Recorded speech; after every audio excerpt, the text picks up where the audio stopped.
Kirksey, will you call us to order at 6 o'clock? If y'all all stand, we're going to do a prayer, and then we'll do the pledge of allegiance and the pledge of allegiance to Texas. Doug, will you say a prayer? Sure. Dear Heavenly Father, as we gather tonight, Lord, I just want to give you praise and all the glory, God. I just thank you for everything, Lord, and I just ask that you be with this board as we try to make the best decisions possible for the district. Lord, I ask that you be with the students and the staff, Lord, the remainder of the year. Keep them healthy and safe. All these things I ask and pray in Jesus' holy and precious name.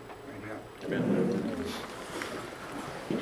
I pledge allegiance to the flag of the United States of America and to the republic for which it stands, one nation, under God, indivisible, with liberty and justice for all. Honor the Texas flag.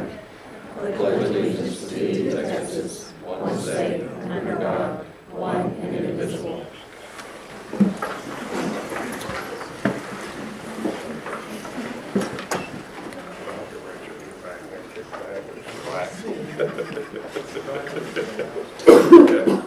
Nobody? Okay.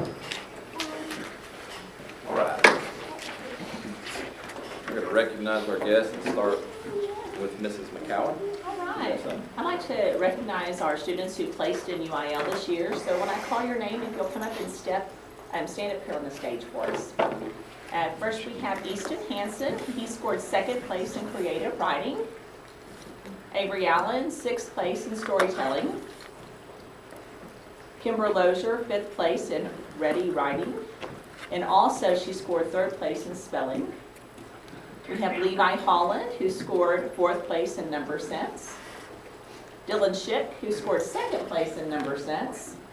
And Cord Lozier, who scored 6th place in spelling. I don't think I missed anybody. And we're really proud of all of their hard work this year. Good job.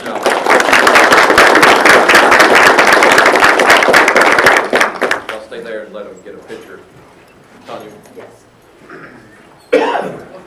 Smile.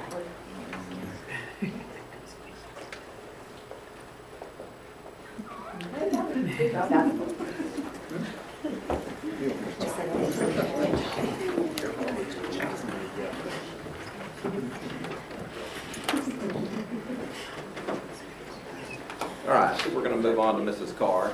You have some guests? So I brought Miss Broadus, who is our UIL coordinator at the junior high, and we invited some kiddos that did UIL. We have a couple that came, so I'll let her just tell y'all kind of what happened with our UIL stuff. With our kids, we took 80 kids with us to UIL. And that was including alternates and everybody. There were 17 events. We had 31 students that placed, got ribbons or medals, and we had a couple of them show up to, y'all go ahead and stand up and tell them what you placed, tell them your name and what you placed in. We had Brent Hayes. What was your place?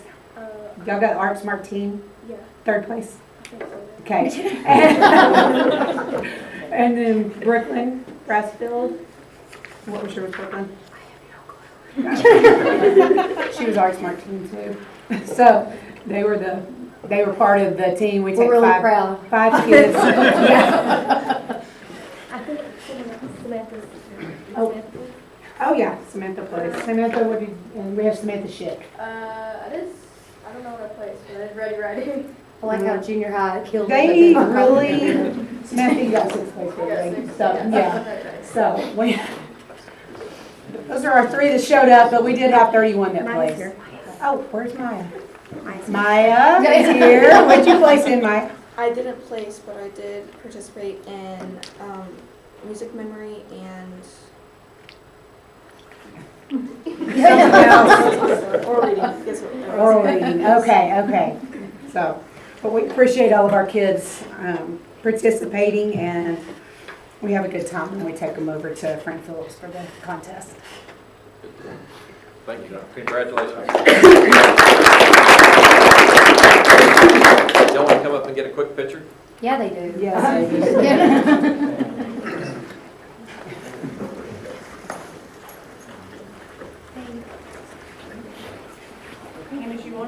Well, you never want to get up there, so you know I'm going to. You're the better one. Oh, I did not selfie.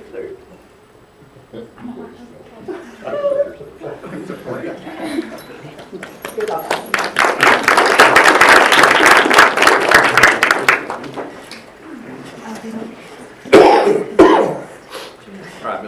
you have any? Yes, Ms. Holland's here. Her class did a community service project that I brought them to share with you tonight. So, Ms. Holland, if you. So my third period and fifth period principles of human services classes, we learned about service learning. And I have a few kids here, if you guys will stand, to represent my third and fifth periods. We did fundraisers. Third period did a hat and PJ day every Monday and charged for that for the kids to be able to wear those. And fifth period did candygrams that we extended to all 3 campuses. We made a good profit, and then we took them to Walmart and they were able to buy the items off of an angel tree list. So we adopted 2 angels from the angel tree and then delivered those items to CCS. So super proud of them.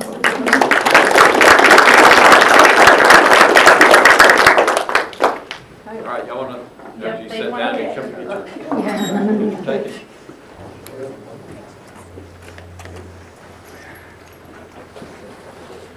Y'all could get creative in the background and have some kind of like voodoo bomb thing. I mean, I don't know.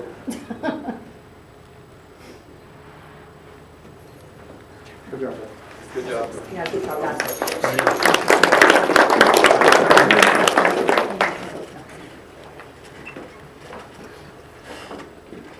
All right. Coach Lee, do you have any guests this evening? All right.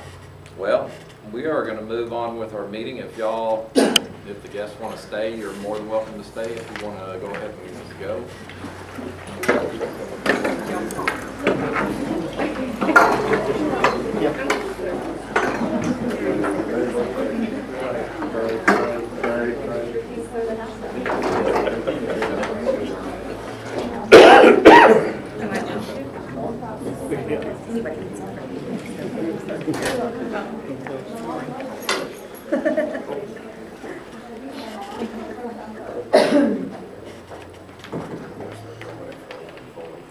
Bye, Kimber.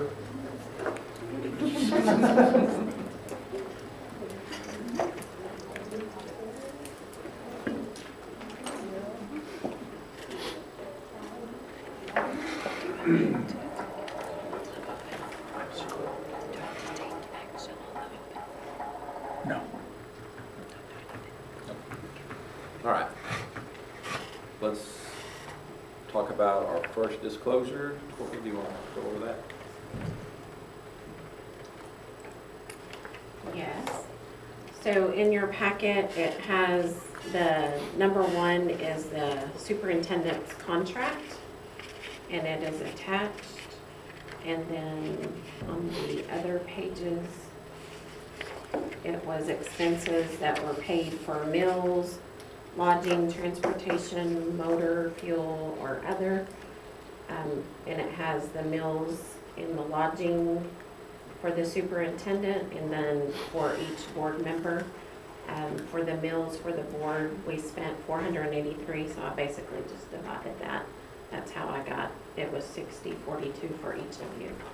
That's what we paid for you all.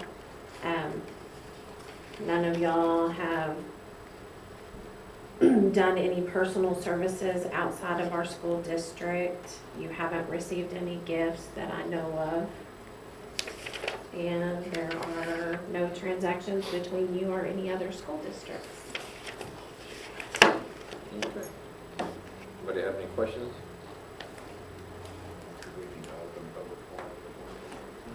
There was no public forum.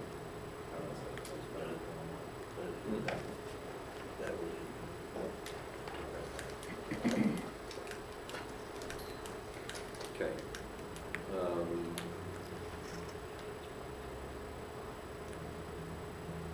Yeah, the first one, I mean, we did that in a public forum, and so now we'll just close the public forum and we can move on to. Okay. I did say public forum, so. All right, so we'll close the public forum. And new business, does anybody have any questions on the consent agenda? From the 6th? If not, do I have a motion to approve? I move to approve the consent agenda. Got a motion by Doug, do I have a second? Second. Second by Rusty. All in favor? All in favor, none opposed, motion carries. All right, on to the regular agenda. Discuss possible action on the 2024 annual financial report. All right, we've got Mr. Mark Kyle here tonight to go over that with us. Okay. Thank you, Jason. Billy. If y'all will turn your art report in front of you and turn over to page 3, this is the certificate of board. And Billy, if you're going to kind of motion to accept the audit report after this presentation, I appreciate it when we can go on. Now, I've got a sheet in here that I need you to sign and I can send off to TDA Okay, in a PDF. we can do that. Okay? All right. So on pages 4 and 5, this is the independent audit report. This means it's in accordance with generally accepted accounting principles, it's clean opinion, and it's what TPA is looking for. Pages 6 through 11 is the MD&A, or management discussion and analysis. And this is just a narrative of all the things that some of the things I'm going to go over in the audit report. So I really don't bore you to go over all that stuff anymore. Pages 13 and 14. This is the statement of net position and the statement of activities. And then the statement of net position on page 13, that's the balance sheet items of all of the accounts that Richard keeps, everything for the school. Plus, it's got about 3 other things in it. And I've gone this before with you. The first thing that it's got in there, it puts your assets on there. There's a lot of, when they first started this, school districts want to know what they're worth and whatever. So they started to, why don't we put your assets on there? I don't know if it really makes any difference, but when we first started it, you know, we had, if we didn't know the original cost, we would guess that. And we had to start depreciating it. And so it's got your assets listed there, the land, buildings, furniture, equipment, and that, and anything on it. And so if you turn over to page 36 in the audit report, this is the asset of it. So the total of all of those, the 85, the 38, and 303, those add up to this $4,224,224. That's after depreciation. And so we added some vehicles, buses in there this year, during the year. And so your total capital assets are $13,749,000. We've taken depreciation on $9.5 million, and we took depreciation on everything, the buildings and furniture, equipment, and vehicles, $438,000 last year.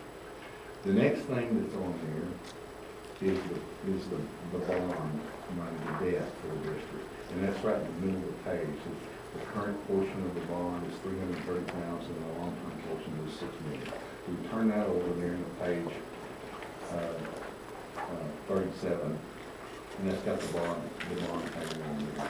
So we owe $6.360 million on the total bond. Next year's payment's going to be the $330, and that's got some increasing interest in it.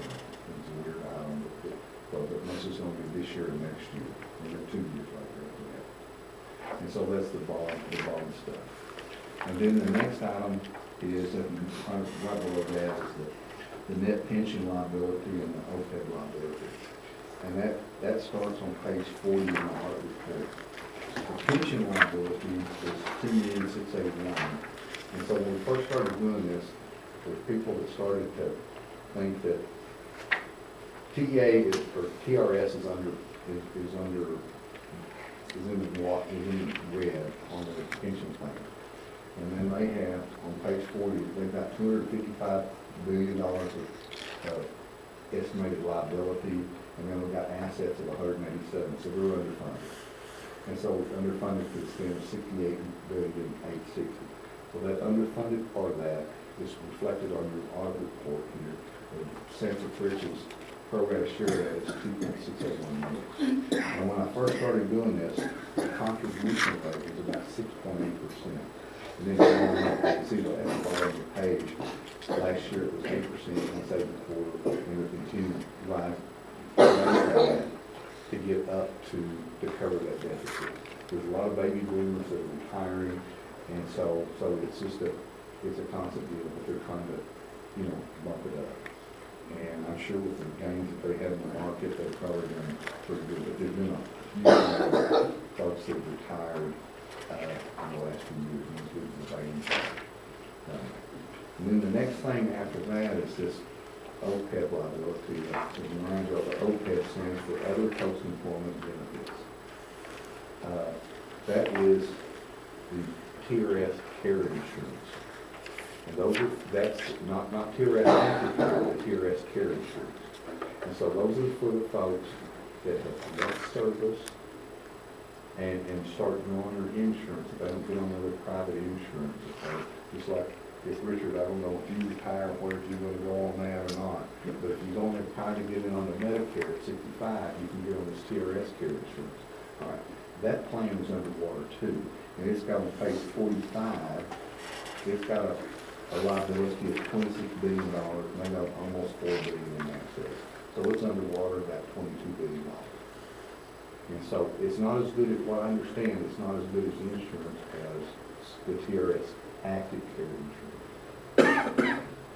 and so it was, got higher deductibles, things like that. And what I understand about TRS active care is a lot of those things. But this is what's offered by TRS for those that have retired, left service, and then they're prior to getting on the Medicare. It doesn't, these liabilities that's on your book doesn't mean that you owe them, but just a number on them. If somebody really smart thought that we ought to put that on every school district's financial statement. It's a lot of work, but just for this amount of time to pay for disclosure purposes. And so then we go through there, and then you've got your total net position at the bottom up there is a negative 1785, $1,785,000. You'll probably get a letter from TDA saying that your net position is in the negative. But it's only in the negative because you had to put these liabilities, the pension liabilities and the home care liabilities on the books as required. And so it puts it in the hole. But there's nothing you can do about it. But they sometimes, I've seen these letters that come out there and do it. And, they decide that, well, you're going into the water. And so you need to raise it up, but you don't have anything called it, to be honest with you. So, anyway. Then on page 14, this is the statement of activities. These are all the expenses that the district has, that Richard keeps, and now Courtney. There'll be all the expenses that they keep, plus it's got some pension expenses, some depreciation, some other items in there. So it's about $10 million in there. And then it's got the revenues in there. And then the change of net position of a minus $516,000 on the page. And then you added that to the beginning net position, $1,268,000, it's $1,070,000. Then we go over here to page 15 and 16. 15 is the balance sheet. And you have, $373,000 in cash, and then the investment account is over $4 million, and some property taxes delinquent, $328,000, and limestone collectible debt, $89,000. Total assets were $4,763,000. Total liabilities were $314,000, and Ryan's share of that was accrued wages paid. Those are the wages that paid in September for work that was done in August. And then you have this total deferred inflows of resources. Those are the property taxes that are deferred. So if you take the property taxes, $328 minus $89, that's the amount of taxes that we think that you'll collect in future years. It comes in because all school districts report their tax revenue on a cash basis, and so that's why they call it deferred. We used to call it deferred revenue, but they call it available revenue for property taxes. And the fund balance was $4.189 million. The other funds are the special revenue funds and debt service, and I'll go through those after the schedule started. And then on page 16, this is just a reconciliation of the total of the fund balances that you have. That's a 4456 that's at the bottom of page 15, down to the net position that's on page 13, 75. And on page 17, this is the payment of revenue and expenditures. The one down the first column there, the total revenue is a little over $9 million. You have the expenditures of 9.498. And so when you count the minimums of transfer out to cafeteria of 48,000, so you have excess expenditures over revenues of 542,000. In other financial in the financial society, we call that a net loss. But in here, they just call it a net change in fund balance. It went down from 4.7 million to 4.189. You had some other expenses and stuff like that that's in repairs and maintenance, place and maintenance, that probably made up a lot of that. And that's what caused your fund balance to go down.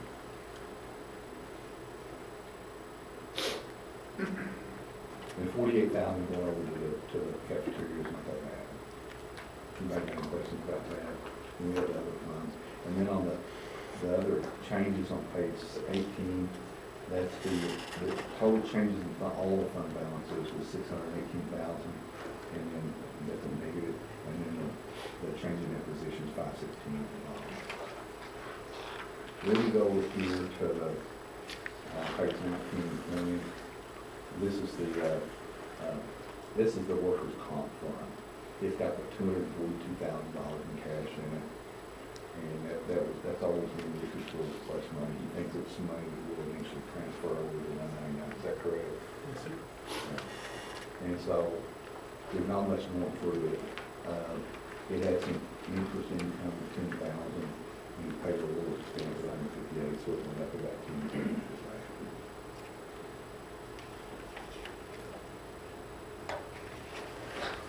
Then on page 21 and 21 is the statement of cash flows. So we just need $19,000 from that.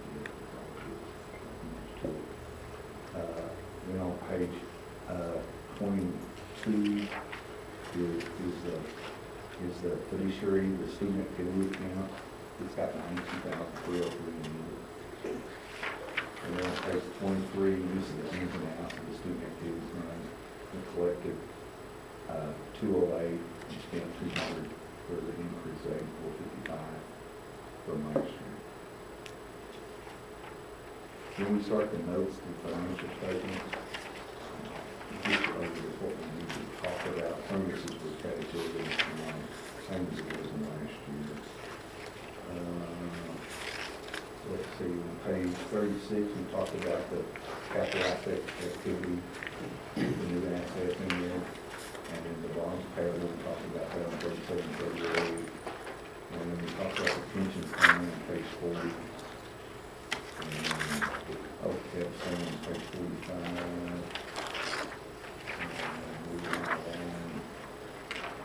I'm on page 50, in healthcare, the district contributes $300 million to healthcare services per employee, and the SHARS, the school health, that's for the Medicaid kids here, the district received $55,000 for that. Deferred revenue, this is what I talked about on the ballot sheet. That's the amount of taxes that we expect to collect in future years. There wasn't anything to do from the state, but I left it in there because I didn't want to do it, but it keeps a little template on for next year. And then the local revenue at the bottom of page 51.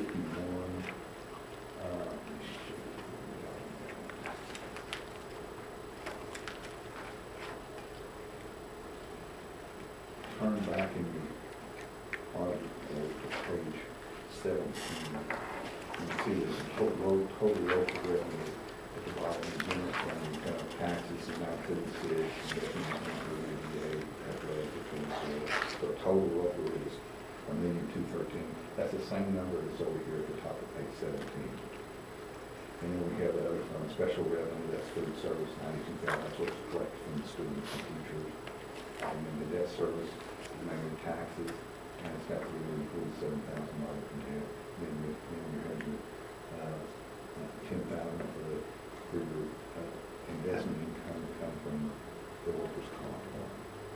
And so the total local revenue is $1,664,000. It doesn't tie over here because the workers' comp fund is not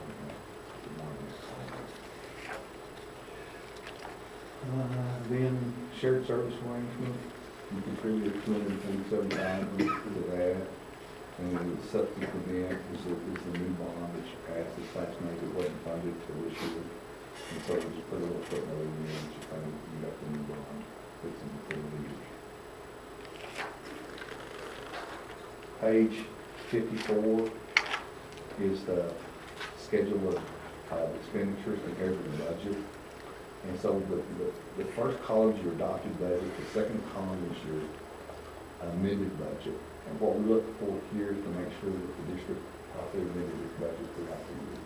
And if there's a negative amount in this last column, it means you.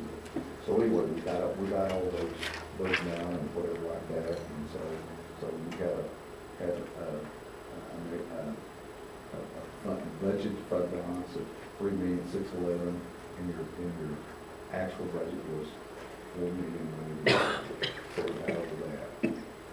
And then we have, these other ones are just pension on page 55. This is 6, they're all good. And then we have combined statements on page 61 and 62. These are the special revenue funds. We have the money when we look at it. We have a little bit of money in the cafeteria, and that's it. And then you have debt service at the end. There's $267,000 in debt service and some receivables. And then we have the combining statements. These are the ins and outs of the special revenue funds. These all, Richard did a real good job on the special revenue funds. And these are supposed to clear out like that. I get a lot of districts that they don't clear out like that. The revenues and expenditures are supposed to match. That's for every fund year. And then 240 in the middle, you spend over $48,000 in that to get it to kick the kitty to get it to balance out. It actually was under the whole 72,000, but there's some carryover from last year, 23,000.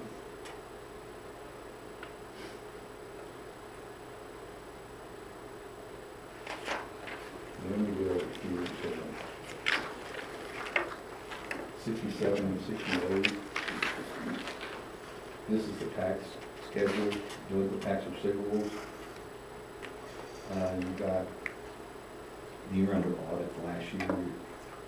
Maintenance rate was 0.7684, and debt service was 28 cents, lower 28 cents for the $124 million in assessed valuation. The assessment was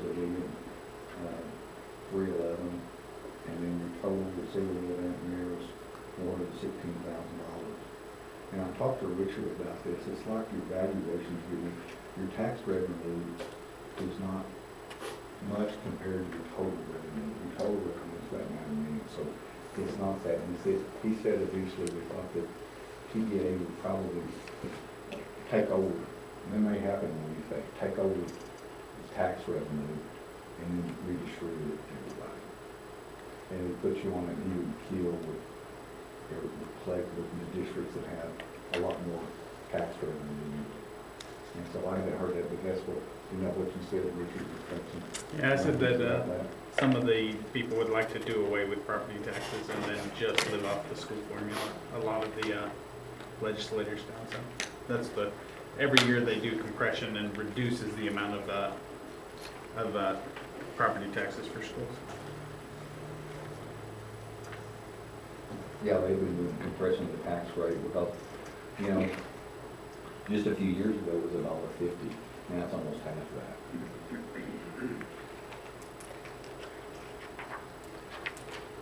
Then on page 69 and 70, 69 is the child nutrition program. The budget was $452, you spent $450. And on debt service on page 70, you've under the budget, you budget for the payments there, so you save from your budget on that. And then on page 71, this is like a little thing, it's new about 3 or 4 years ago. How much money you receive for state comp ed and then for bilingual. State comp ed is it's money you get for kids that are at risk, or they could be pregnant or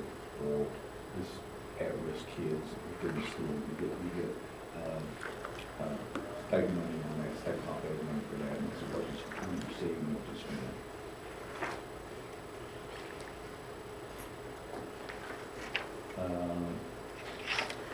And then we go to 74, this is the report on internal control. When we come here to do the audit, we send a list of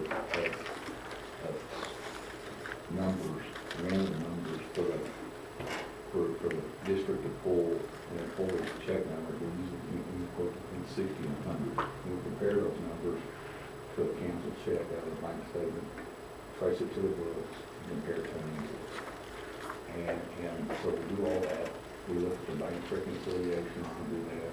We look at the confirm your tax receivables from Kerry, Kerry Campbell with the Hudson County First District, we do that. And we look at, we confirm your money that you got from the state, and to make sure that what they nail in your books agrees with what the state says that you received, and also if you owe it back. Sometimes they overfund you, and sometimes they don't fund you enough, and you have a due from the state if they don't see enough, or you do a due to state, which we just, they don't ever want the money back, you just move it over to the next year. So what they do, they never ask it for it back. You just keep it for you just keep it for next year, you let it ride. But you kind of a benefit where you get to earn the interest on it. And so we look to budget, we look at any other laws and contracts, look at salaries, make sure you're paying the state payments, everywhere, make sure you make your bond payments, and do all that. So in accordance with that, if you look at the on page 75, it's the last paragraph on the first paragraph, the last sentence on page 75. The Gulf Star test disclosed no instance of non-compliance or matters required to be reported in the revenue office. That's a clean report. That means we had no findings. You properly did everything, got everything. He does. Most every year, this has always been approved from an audit. I help Richard a little bit on some stuff, but he's always done a great job for you. And I'm kind of going to see in the future when Corey's got some big shoes to fill. But he's done a good job for you. He really has. He has. And then the last report is this communication of charges governing service means that we didn't have any issue agreements with the doing I gave Richard and your superintendent a thought questionnaire and asked him if they were ever thought and all. And so anyway, this is kind of like a salon ceremony because I understand Jason's leaving, and I'm kind of disappointed, and I really got to kind of know and Richard's going too. So anyway, I'm going to miss you both. I'm not really more acquainted with Courtney, but I did work with her over at PSP for a little bit. Mark, I got a question. So on the change in net position, you said that's where the difference, right, of over budget, correct? So that 500,000, that would be the track, is that correct? Is that right? Yes. You said the change in net position is over budget, right? When you change. It's not over budget. It is because if you spent, you're not over budget. You spent more than what you took in. Right. Okay. Okay. But what I'm asking is, okay, so that I was asking that part, but then Richard, the 500,000, that would probably be the track. Would that be correct? No. No. It's 250,000 is the roof at the high school, which we are going to reimburse ourselves. The track, they didn't actually bill us until September, so it's not included in here. So about half of that money, though, will be reimbursed in this year. Yes, sir. Okay. I just wanted to get that clear for people listening. That Yes. It wasn't just a erroneous spend. So. Yes. So like that, it's roughly about a $4.2 million fund balance. We'll add another 250,000. So it's going to be about a 4.5 fund balance once we've reimbursed ourselves those roofing expenses. Right. I just didn't want people to think hearing outside that, hey, y'all spent 500,000 over just really never. Yep. Another note I want to take, your fund balance is really pretty decent for your size.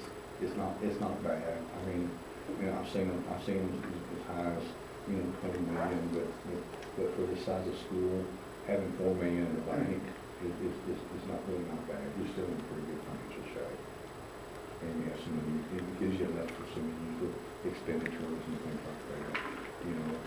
Central Creek is not, has never been what I call a rich district or whatever, but y'all have done a really good job managing the money and keeping things within the budget or whatever. And so, I'm not thinking down at it this last year because you had some kind of extraordinary expenses and whatever that you didn't normally have. So, I still think you're in really good financial shape.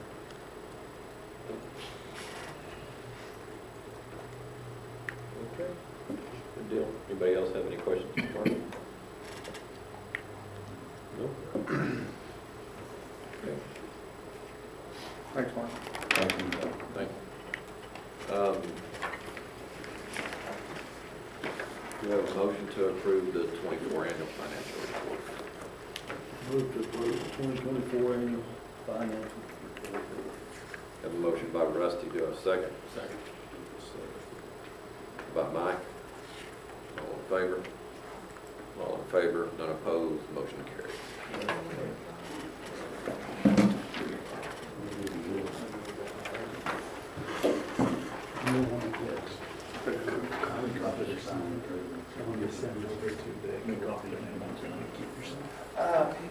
Won't you sign the one that Richard and Courtney have? And those are y'all's copies, if you want to keep them, everything. 2 for the district is fine. Right here.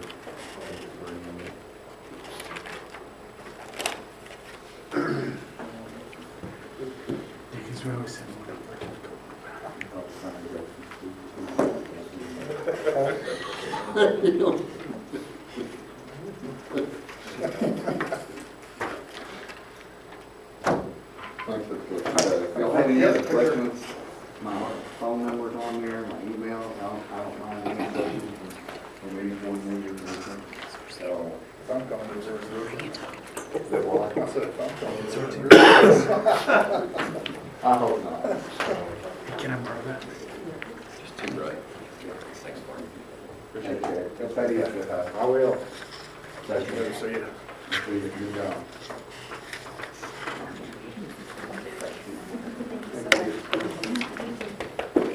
Merry Christmas. You too.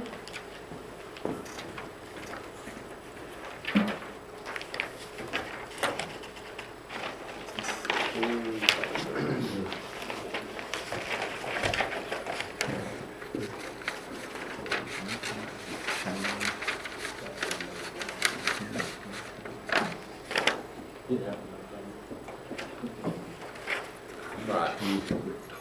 We'll move on and discuss possible action on the EdNet fiber. Sort of facilitated by Region 16 Education Service Center. Let me talk about this real quick.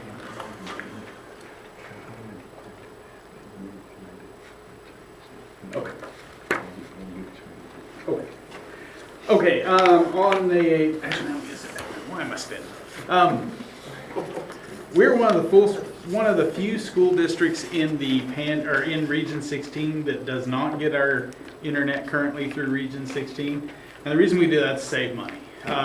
The Region 16 internet cost was roughly $45,000. This is before E-rate. We got it for under $10,000 from a third-party company, and we've done that ever since I've been here. However, now Region 16 has gone and they've created a fiber consortium, and we've initially signed that we want to be a part of this fiber consortium.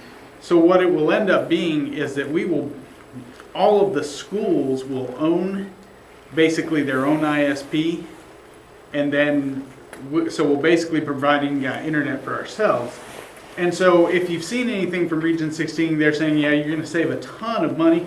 We're not actually going to save a ton of money. We're going to save a little bit of money. About $1,500 a year is what we're going to save.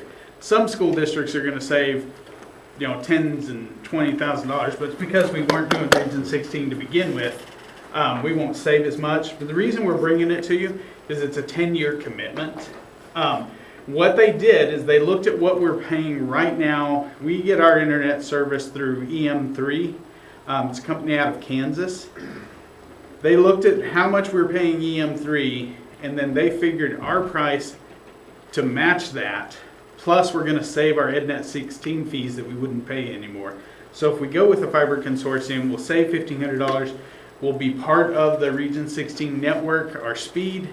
It's kind of, and some of their stuff that they've put out there, like, yeah, you'll get 10 gigabits of speed. Well, it's up to 10 gigabits of speed. We don't even use a full gigabit of speed right now. So, but there's, every year we use more bandwidth. So having additional bandwidth is a good deal.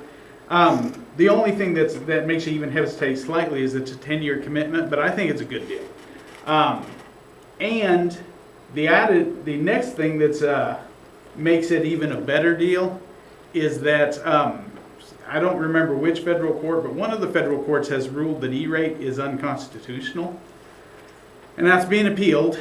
And so if that happens, everybody's internet cost is going to go up, but if we're part of this consortium, our internet cost won't go up much at all. So it's just a win-win. It also gives the additional features that we don't currently have because we don't take Region 16 internet. It hasn't ever been anything that's been significant in the past, but there's some new things coming down the pipeline. It'll be good. So we're recommending that we go ahead and sign this letter of intent, but like I said, it does say that for 10 years we're going to be part of the Internet Consortium. Now, they're not going to be able to get the fiber to us for 2 years, so we have to sign another 2-year contract with EM3 for our internet. So for a couple more years, even though we're joining the consortium, because we have to join by December 31st of this month to lock these prices in, even though we're joining the consortium, we won't actually start receiving internet from the consortium until they get the fiber to us in a couple of years, which works fine. We can do a couple more years of EM3. And then we'll probably still keep a backup. Right now we have EM3 as our primary internet, and then we keep a Sparklight as our backup internet, because the Sparklight is very little cost. It rolls over seamlessly. Like, we've had our cable cut to EM3 a couple times this year, and I'm probably the only one that knew. So having that backup, now I wouldn't want to run off Sparklight all the time, but it's good enough for a few days while things get repaired. So we'd probably keep that Sparklight backup, but then our major internet would go through the consortium as soon as they get the fiber to us. The fiber is going to come, there's a big circle that they're making, and Borger is one of the parts of the circle, and then there will just be a leg out to us from Borger, and that's the fiber that they still have to run. I'm pretty sure they've got it to Borger already, but I think they still have to get to Borger to us, and it'll be a year or two before they get that done. But anyway, the cost, like I said, it's going to match what we're paying now. The speed is going to be a potential speed increase if we ever need it. It gets us into the Region 16 network, but there's some benefits there that if something weird is going on in our network, we can call them and say, hey, can you guys come help us? This is not something we have right now. It's not something we've needed, because if we had something weird going on, that was what I was for.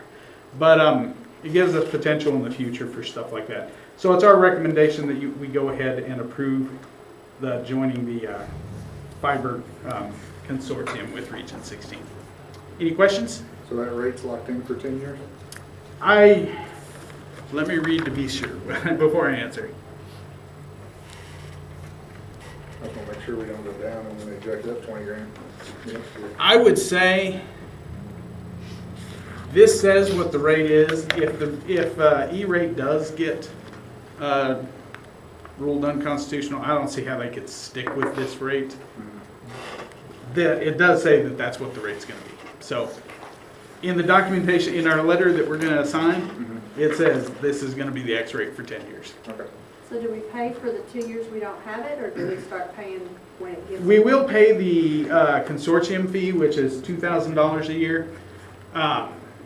So we will have to pay that from starting day one. We were paying, so that $1,500 in savings, we actually will lose $500 for the first couple of, because our $1,500 EdNet 16 fee will go away to be replaced by a $2,000 consortium fee.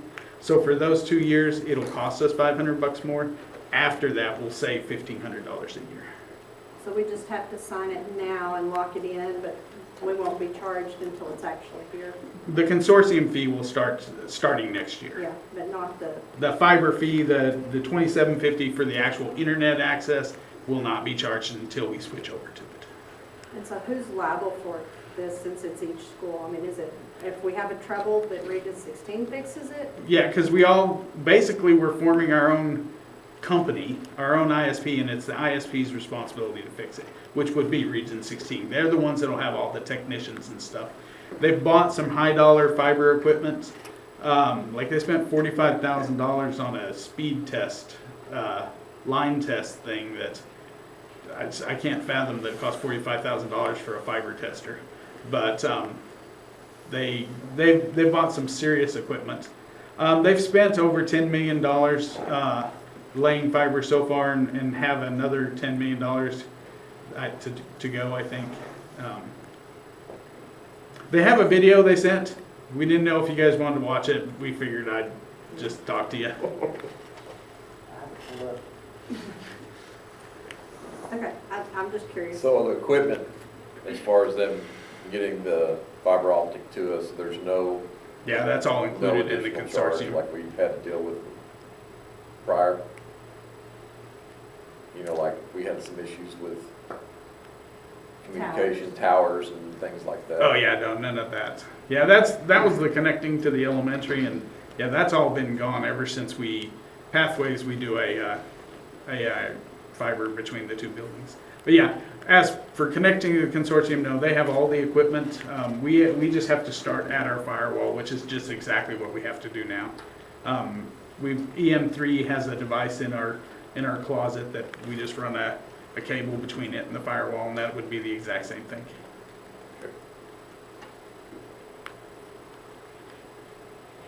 Anybody else?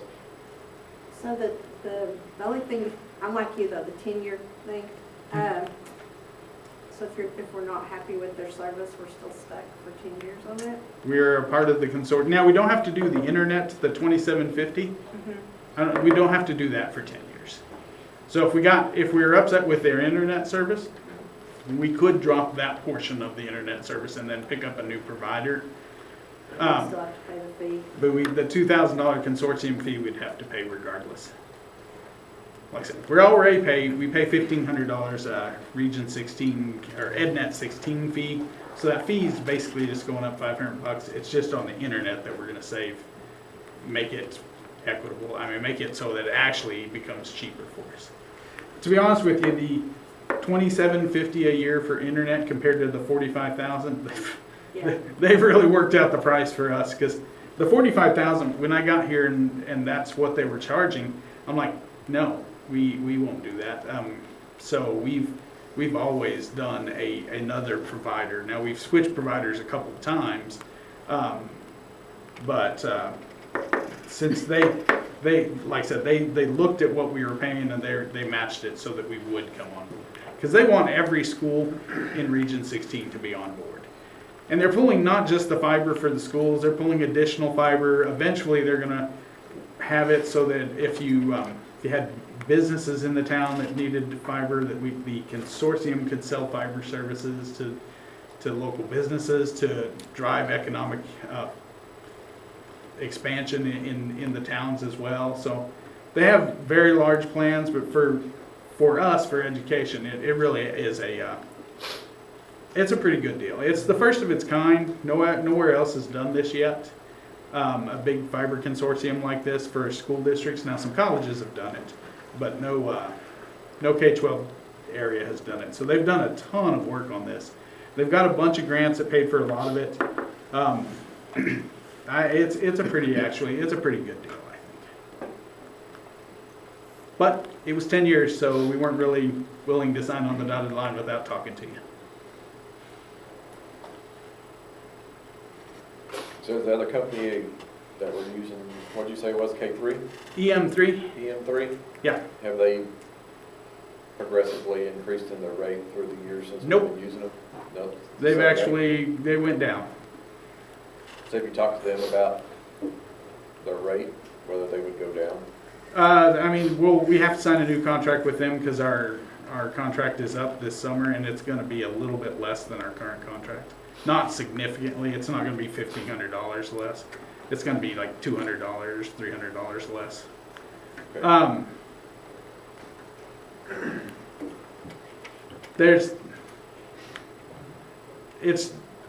I would say the redundancy that'll be built into, like right now on EM3, if any, so our fiber goes from us to Dallas to Kansas City, I think it is. And if that fiber gets cut anywhere along on that path, we lose internet access. We lost internet access. One of those 2 times we lost internet access, we lost it for a full week. Because they really messed up a fiber somewhere. And I mean, it's unusual for it to take a week to repair fiber. That's the advantage of this consortium. Okay, yes, we have that one line between us and Borger. After it hits Borger, it's completely redundant. You would have to cut it in 3 places to lose access. I think that alone is probably worth the service. Because so much, like I used to say, okay, the internet goes down, so what? We're a school, we can keep doing it. But so much of what we do is online nowadays. They caught a lot of grief for it, but one of our fellow schools here in the Panhandle actually closed school because they didn't have internet. Now they caught a lot of grief for it, but it's just become part of everything we do. So I think that is probably one of the most significant things they offer. Some of the other stuff that they want, like they want to have AI stuff available to us and stuff. I'm like, I don't know if we care about that, but the redundancy of the network is something that makes me want to go yes on this. Okay. Anybody else? No? Okay. Do I have a motion to approve the ENET fiber? I'll move to approve joining the EdNet Fiber Consortium facilitated by Region 16 Education Service Center. Have a motion by Doug, do I have a second? Second. Second by Chad. All in favor? All in favor, none opposed, motion carries. All right.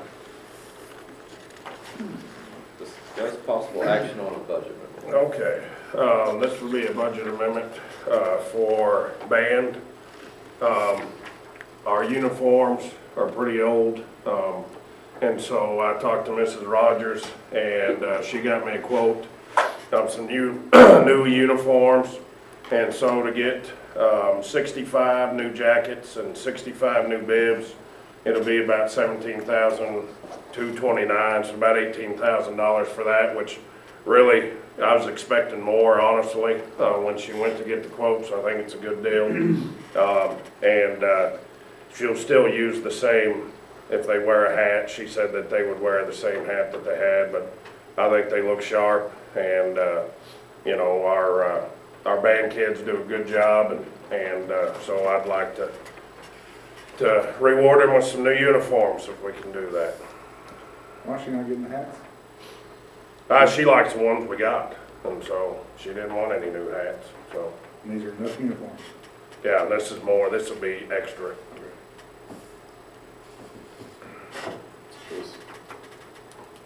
So, Do you have 65 hats?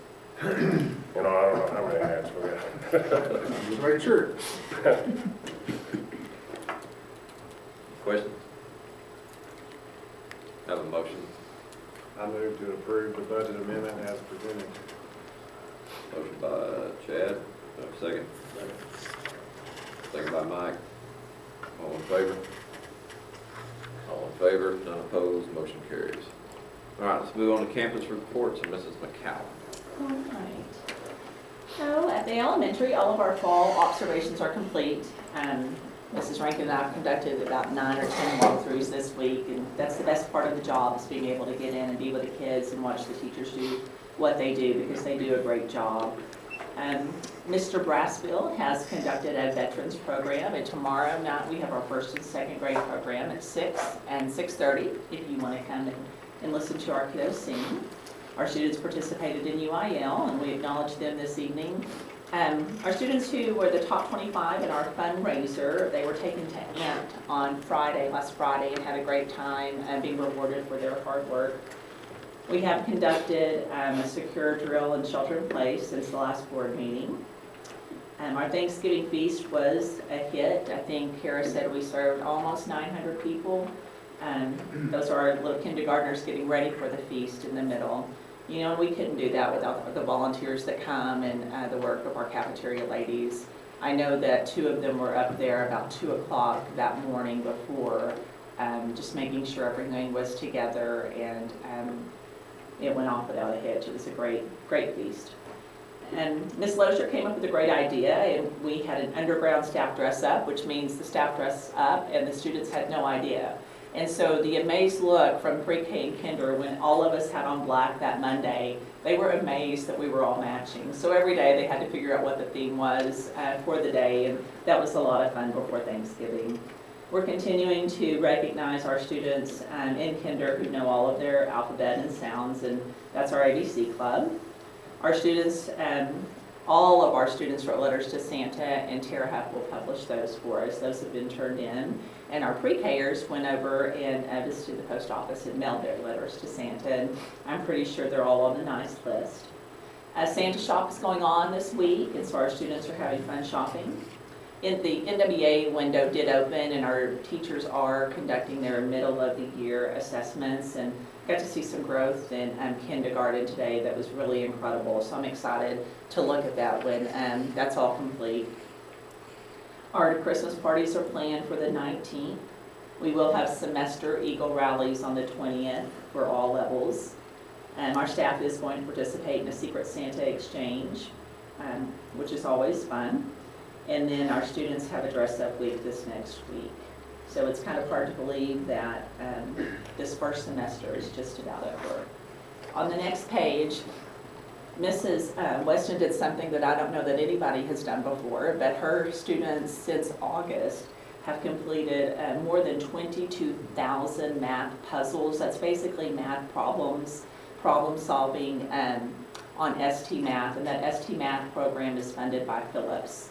And it was going to be funded for 3 years, but now we were told that Phillips is going to continue that for us, which we're super excited about and certainly appreciate. That's Miss Weston's class there. And what she does every single day is the students get on and they track their progress and their growth and where they are. And it is such a motivator for them. And when I came in, they were telling me, I'm at 86, I'm at 44. They know exactly where they are, and they're great little mathematicians. That's a picture of our students who placed at UIL. There were a few that couldn't be here tonight. For the DMAC reports, I focused on math this time, and the gold number is just the grade level that I put in. 5th grade math, if you'll look at the top is the 70 passing, or that 40% passed, 70% did not. However, on STAR standards, it's broken down below that for masters, meets, approaches, and then not approaches, high and low. And if you look at the not approaches, high and low, there were none that did not meet that. So we are super, super excited that we had no kids fail that if that was a STAR test, a math test. They're working really hard in 5th grade. The same applies for 3rd grade. If you look at the 70%, we had 64 at 70% and 36 below. And then if you go below that, for STAR standards, we had no students that were below the approaches level, and only one at approaches low. She had 36 at masters or meets, and that's really what we're shooting for. We want to, exceed the master and meet, the master and the meets, or the meets and masters. And then last is 2nd grade. In our 2nd grade, they've been working hard, and they're also using the STAR standards, so we're all speaking the same language. And if you look down at the bottom, she did have 10 out of her, I believe that was 41 students that were below. So we're working on that and those skills during RTI. I also want to say that this 3rd grade group, Ms. Barrett started using a lot of the Eureka curriculum that we talked about last year. She brought in a lot of those skills last year, and Ms. Moffitt only has great things to say about that, and I think that we're reaping that in 3rd grade right now, so we're excited to look at that and implement that curriculum next year. Okay. Any questions? All right, thank you. All right, Mrs. Carr. All right, so on the first page, we just have a list of things that are coming up at the junior high. We have junior high basketball at home next week. On Wednesday of next week, we don't have Thanksgiving dinner at the junior high. We have Christmas dinner where parents can come and eat with their kiddos, so we have that next week. On Thursday night next week, we have the band concerts for 6th, 7th, and 8th high school band. And then we'll have semester tests at the junior high on the 19th and 20th. Something I forgot to put on there that I realized is that on Tuesday of next week, Miss Reed, who is here just for fun, she's our 8th grade social studies teacher, and she is taking all the 8th graders to Canyon, to the Panhandle Plains Museum over there. So I'm sure that they will all be very excited about that. When we come back from Christmas break, on that Monday, we just have the staff, we'll have parent-teacher conferences, and then we'll have a basketball game then. At the junior high, we've done 2 lockdown drills, a secure drill, and 2 fire drills. Our student council has really been doing a lot of stuff for the community. They went to CCS before Thanksgiving and helped bag up food to give out to the community. They came up to the school over Thanksgiving break and helped with that community meal that one of the churches puts on up there. They served food and helped clean up and stuff. And then they're also doing a toy drive. So they're really doing a whole lot of stuff. A couple of weeks ago, we took the GT kids, both junior high and high school, to that Wild West Rehab Center, and that was a lot of fun. The kids got to pet and hold some animals. And then we did UIL on the 15th. And the next page is just some pictures of some of our kiddos that are doing great things. We have our October Students of the Month. We move to the next page, Felix. We have our October Students of the Month there. And then our all of our kiddos that had perfect attendance for the second 6 weeks, we're trying to give out rewards for those kiddos, trying to encourage everybody to come to school every day. The next page is just some of those pictures of the student council kiddos that did the helped with CCS and that community dinner. Some pictures of them. And the next page is the GT kiddos at the Wild West Rehab Center. There's a skunk, and then there was a possum that they got to pet. The bottom part there is just a whole list of all the junior high kiddos that placed at UIL. We really had I thought we had a good group of kiddos that were able to place at that. The next couple pages are some data. I did all math data too this time, like Miss McCowan. So the first one is 6th grade math, and the second set of graph and boxes is your, sorry, go back up, Felix. I'm talking about the more colorful one is your STAR standards. So she would have had 8 kids master, 25 of them meet. And then they started breaking it down between high and low approaches because they're doing stuff with that with accountability. So you would have had 8 high, 7 low approaches, and then 10 high did not meet, and then 5 low did not meet. So not too bad. And then the second one is 7th grade. She had 0 of the kiddos master. Again, you have to remember with 7th grade, all of the honors advanced math kiddos are in 8th grade math, so you don't have any, it's kind of to be expected that you don't have very many kiddos master in 7th grade. But you have 17 at meets, 8 at high approaches, 3 at low approaches, and then 8 total that would not have met. So, and the last page is 8th grade math. So she would have had in 8th grade math, that one was 6 of the kiddos would have mastered, 11 meet, 5 high approaches, 2 low approaches, and only 2 of them did not meet. So that's good. We're pleased with those kind of numbers. So that's it. All right, thank you very much. All right, Mr. Jones. First slide there, Ms. Jones set up she took seniors that had an interest in Amarillo College. They went to the Amarillo College East Campus, Amarillo College West Campus. That's the first one there, and just to give you some ideas, they got shown at the East Technical Campus is the possibility of CDL, welding, machining, construction, aircraft technician, diesel mechanic, aircraft maintenance technician, auto body. I didn't list them all there, but that was a number of the ones they talked about. Once they finished at the East Campus, they took them over to the main campus on Washington Street. They had lunch there, and then they took them on there just kind of show them if they were interested in the bachelor of the class, those kind of things are there. So that's what they did there. The next one is the West Medical Campus. Shows you the possible career choices they could have there. So they did the same thing there, they introduced and showed them the different programs there over on 9th Street on the West Campus. And once they finished there, they have a new campus with the fire department, medical, I'm trying to remember exactly how it's told, but they went and visited that one as well just to show the new campus they have there. And then they went to Washington and had lunch and were shown that campus then on that day. Next slide. Ms. Jones attended the Counselors FAFSA and Financial Aid Day conference and everything else. And the big thing there is that she actually won a scholarship for one of our students. I guess they had a drawing with the counselors, and so now here in springtime, student interested in going to Amarillo College, we have a $1,000 scholarship to award that student because her attending that conference and then her name being drawn for that. So that was pretty exciting for us. So we've done the STAR retakes. We actually just yesterday finished up with the algebra one, but last week we did English 1, English 2, biology and social studies together on Thursday of last week, and then we did the math algebra 1 yesterday, so we've gotten those retaken, and we're waiting now anxiously to see how our results come back and how those kids did there.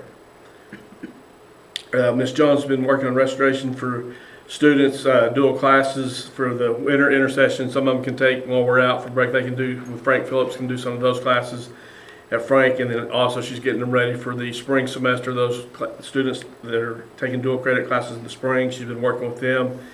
And then she's had FAFSA, started pushing on that, getting those kids. We actually had a young lady that actually turned out to be one of my former students I had that's working for Frank Phillips. She came and she talked to the seniors in Miss Lyons' class and shared with them how to do their FAFSA, and had pretty good success of most of the students getting set up for their part of it, and then having their parents have to do their part with the tax return and things of that nature.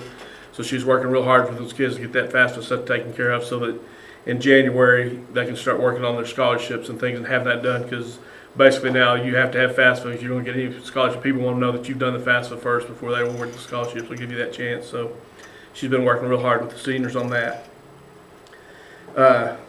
Have the theater performance. They're going to do that Friday night, so we're going to have a very busy campus going on Friday night because we obviously have basketball going on. But so it turned out the name of the play they're going to do is The Actor's Nightmare.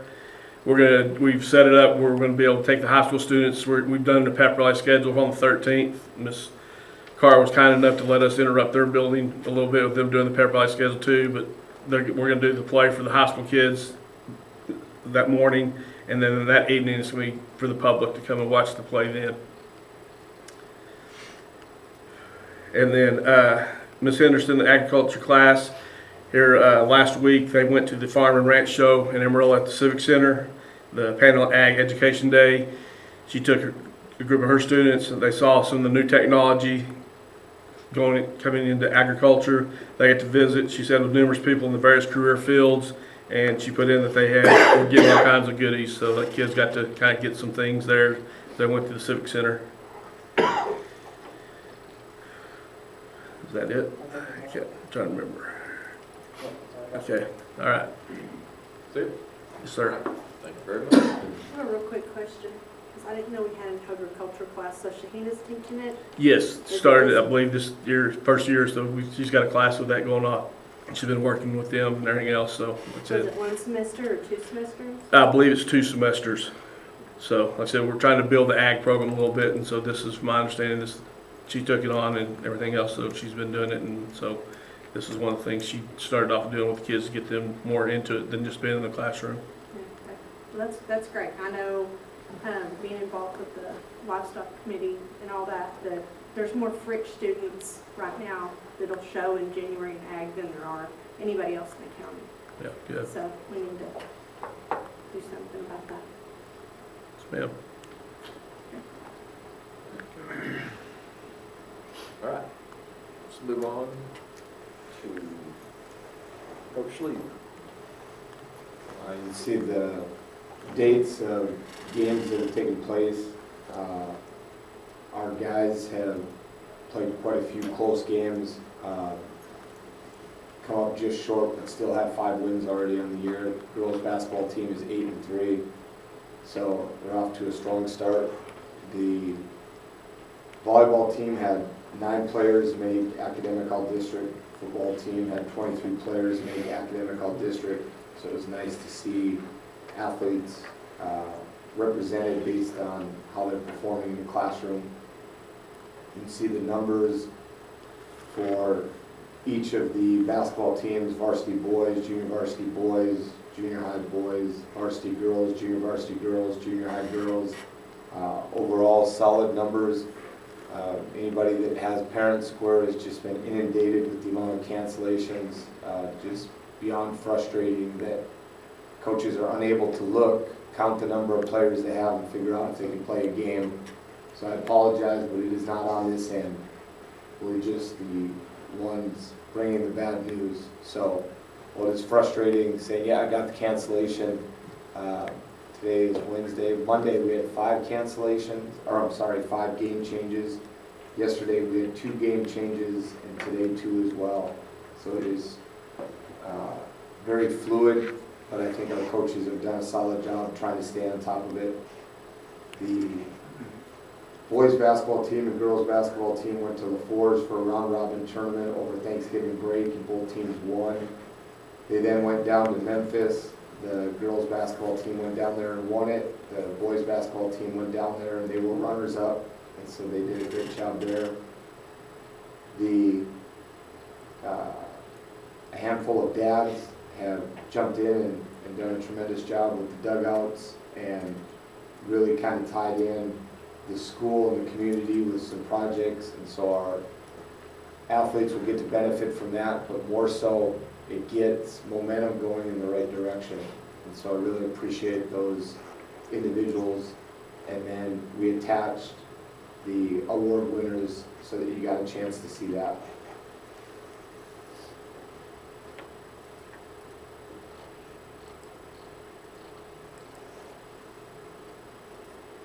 So, that's what you did? I'm sorry? Are you finished? Yes, sir. Sorry, I didn't know if you were, okay. Right, good deal. Let's move on to Mrs. Kirksey with the financial report. Okay, I've included the financial report through November. Of course, the first one is our pretty little graph. And we're holding steady on our ADA. We should be sitting at about 33% in expenditures. Again, we're doing relatively well. Transportation is probably going to be over till the end of the year. We take a step, and then we are going to have Saturday driving school. But, overall, we're looking really good. I did highlight the school lunch at the bottom because there was a percentage that was off, and it was based on what we had budgeted for the revenue. What we budgeted for revenue and what we budgeted for expenditures were different, and so that was just a highlight for me because I wanted to know why that was different. But that's the way it was last year.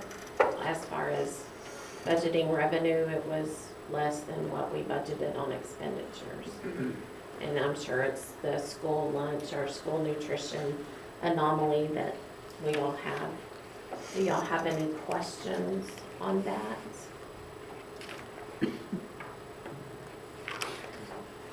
And I did have one other thing that I would like to read to y'all.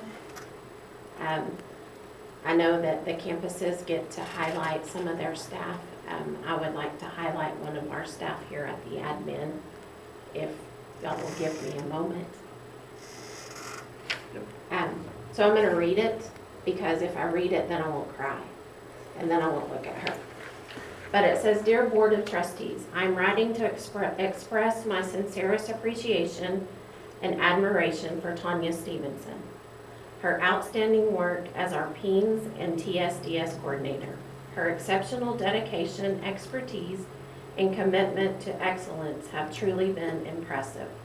This has not been an easy task, as they have changed the way submissions are done, and there are a lot of bugs that they are having to work out on a daily basis. 2 years ago, when Region 16 started talking about the EdFi coming around, most people in that meeting were seriously looking into early retirement and seeing if they could hide under a desk.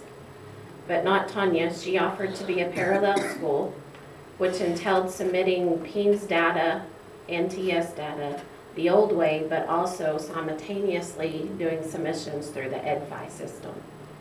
During that trial, not once did the information that was being transferred through the new EdFi system reflect accurate data. Tanya did not give up.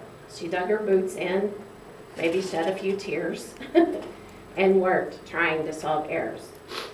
Tanya's tireless effort have ensured the seamless submission of our PEAMS and TS data, consistently meeting deadlines and maintaining the highest level of accuracy. Her in-depth knowledge of the PEAMS and TSDS system has been invaluable, and her ability to navigate complex data management issues has been outstanding. Because of her efforts, Sanford Fritch ISD was one of the first schools to reach a level 4. And I know to y'all that's probably not something but it's a big deal. And the other districts were calling her for help. She has recently been asked by Region 16 to sit on their roundtable to help other districts through this process. Tanya is definitely a valuable asset to Sanford Fritch ISD. Her exceptional organizational skills, although it may be different than some of ours. Some people have piles, some people have files, some people have all the above. And her attention to detail and analytic abilities have earned her the respect and admiration of our entire team. Her positive attitude, energy, and kindness have made her a joy to work with, and her dedication to supporting our staff has been unwavering. Please join me in extending our sincerest gratitude and appreciation to Tanya for her outstanding contribution to our team. It's because of her hard work that we get the funds that we do from TEA. So, thank you.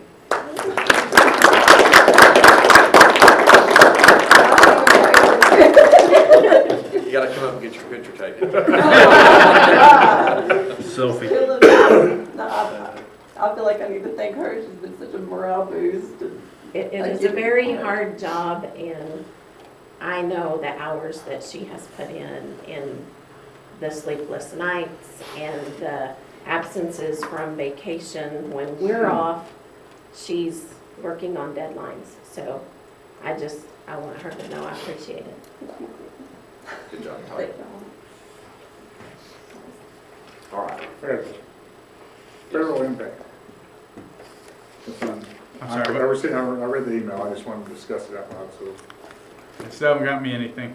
Okay. Still waiting on my public information request. So Never know. I'm at their mercy right I now. appreciate it. Never know. I appreciate it. All right, Mr. Garrison. All right, numbers are solid. You see there, our attendance was down a little bit in November. We had some sickness through November, but still not terrible. And so, I mean, everything looks good there. You know, like, you know, the administrator said, it's been a fast fall semester. I can't believe it's about over, and we've got a lot of activities within the next week and a half. But we're looking forward to getting to the break, and you know, appreciate everybody here. And like Courtney said, you know, Tanya, they tried to make me cry earlier in my office, and so she does do a good job.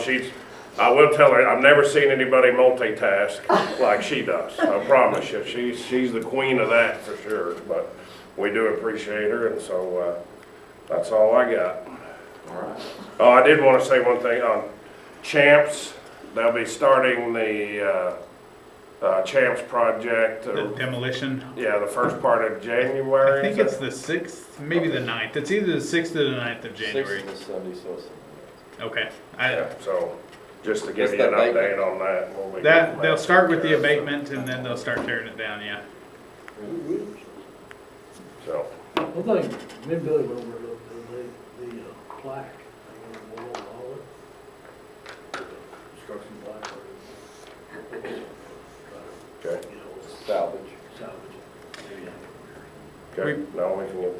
We bought a One couple, road that- I'm sorry.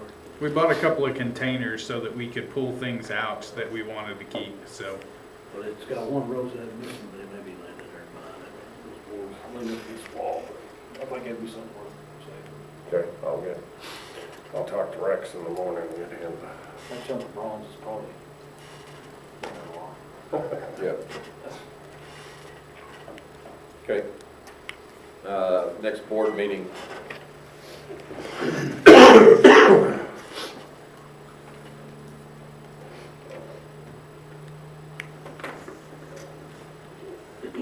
So I'd rather do early or late? 8th or the 15th?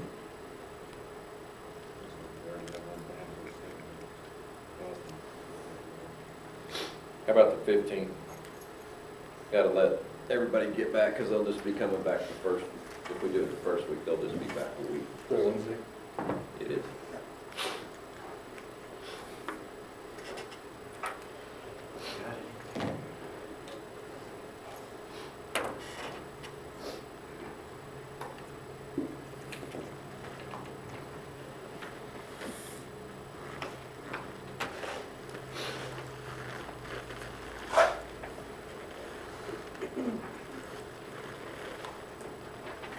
All right.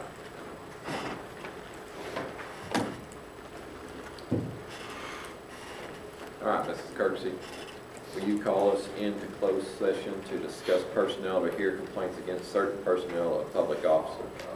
Texas Government Code 551.071. What time? At 7:30.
Executive session at 8:13. These others first? or- Yes, sir. Okay. All right, I recommend a non-certified administrator contract for the remainder of the 2024-2025 school year for Richard Hyde. I have a recommendation by Jason. Do I have a motion? I move to approve a non-certified administrator contract for the remainder of 24-25 school year for Richard. Have a motion by Chad. Do I have a second? Second. Second by Rusty. All in favor? All in favor, none opposed, motion carries. All right, I recommend a non-certified administrator contract for the 2024-2025 school year for Courtney Kirksey. Have a recommendation by Jason. Do I have a motion? I'll move to approve a non-certified administrator contract through the 2024-2025 school year for Courtney Kirksey. Have a motion by Doug. Do I have a second? Second. Second by Mike. Everybody? Okay. All in favor? All in favor, none opposed, motion carries. All right.